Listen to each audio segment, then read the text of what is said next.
Guys, can you believe kalau misalnya di tahun depan atau tahun 2026 kita itu udah mulai puasa dari bulan Februari loh. Nah, ngomong tentang puasa, pasti ada yang ingat gak sih? Ya, kita harus membayar zakat yang sifatnya itu wajib ya. Nah, oleh karena itu, aku punya nih tips atau life hack yang berhubungan antara pajak dan juga zakat. Oke, gimana kalau aku bilang zakat yang kalian bayarin itu akan mengurangi PPh berutang tahunan kalian? Penasaran? Ikutin terus videonya. Wait, sebelum kita bedah lebih lanjut, aku mau ajak kalian mikir sebentar nih. Kenapa sih aku kekeh banget membahas relasi antara zakat dan pajak?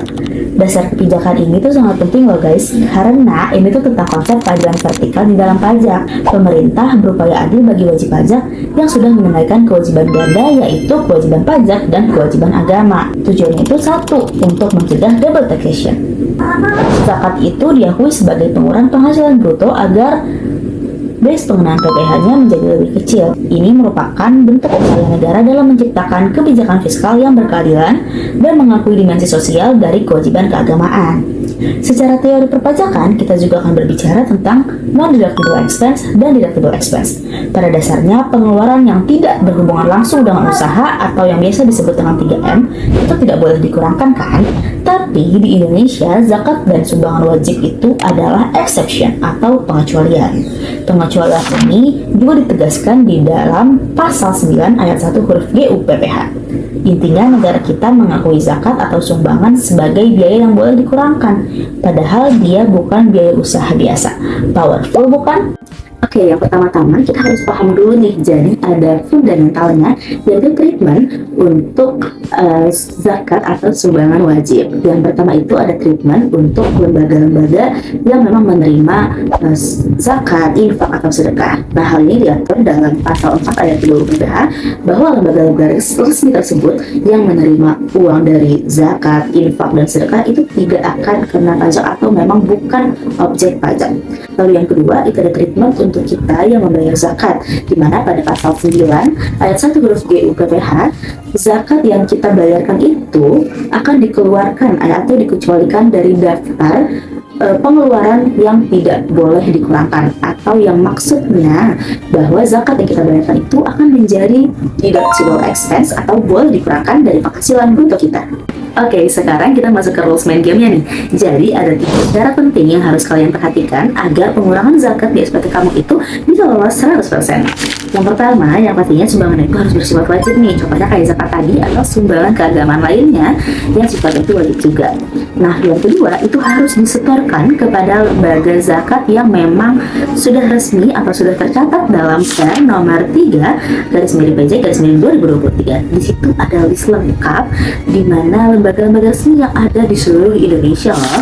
Lalu yang ketiga, kalian juga harus memperhatikan hal-hal ini nih. Yang pertama, di SPT tahunan kalian itu harus di-attach, yaitu nama dan NPWP kalian. Lalu ada jumlah dan juga tanggal pembayaran. Lalu ada lembaga zakat yang menerima zakat kalian. Lalu ada tanda tangan dari petugas yang bersangkutan, atau bisa validasi dari bank yang memang bersangkutan juga di dalam pembayaran kalian. Oke, selanjutnya ini adalah contoh implementasi bagaimana sih perhitungan zakat di dalam PPh di Indonesia itu. Oke, kita lihat soalnya ya. Pada tahun pajak 2024, ada Tuan Si yang berstatus K1 atau kawin dengan satu tanggungan. Ia bekerja sebagai social media manager di sebuah digital agency. Ia juga memperoleh penghasilan neto setahun sebesar 240 juta. Tuan Si adalah wajib pajak yang patuh dan juga rutin menunaikan ibadah. Sepanjang tahun 2024, ia membayar zakat profesi total sebesar 2,5% dari penghasilan neto melalui Lazis Muhammadiyah dan telah menyimpan semua bukti pembayaran yang sah. Sepanjang tahun, gaji Tuan Si ini telah dipotong PPh pasal 21 oleh perusahaan sebesar totalnya itu 12 juta. Lalu untuk perhitungan PPh terutangnya di sini aku bagi nih ke dalam 2 skema, di mana ada yang dengan zakat dan tanpa zakat. Yang pertama ada penghasilan neto 240 juta. Lalu ada zakat 2,5% dikali 240 juta, kita dapat 6 juta. Kalau yang tanpa zakat berarti itu kosong ya. Lalu ada PTKP sebesar 63 juta. Nah, dan penghasilan kena pajaknya untuk yang dengan zakat ada 171 juta dan yang tanpa zakat ada 177 juta. Kenapa sih? Karena kalau yang dengan zakat 6 jutanya itu sudah dikurangkan, jadi PKP-nya menjadi lebih kecil. Sekarang kita hitung PPh terutangnya menggunakan tarif progresif seperti biasa. Untuk yang dengan zakat, mendapat PPh terutang sebesar 19.650, dan yang tanpa zakat mendapat PPh terutang sebesar 20.550.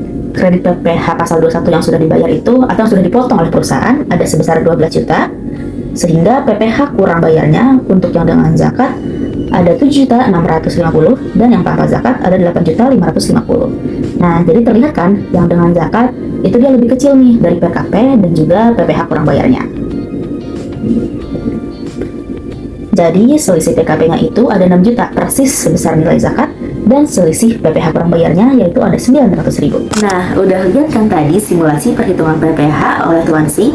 Nah, jadi setelah kita perhatiin tuh, pajak sebesar 6 juta yang dibayarkan oleh Tuan Si itu kan menjadi pengurang bagi penghasilan kena pajak kan? Dan juga PPh terutangnya menjadi hemat 900.000. Lumayan kan? Jadi kebijakan ini tidak semata-mata menjadi pengurang dari pajak kita, tetapi juga memastikan flow dana sosial keagamaanmu itu menjadi tercatat dan juga diakui. Nah, gimana nih? Udah ngerti kan dari penjelasan aku sebelumnya tentang zakat dan juga relasinya dengan pajak? Oke, see you on the next time.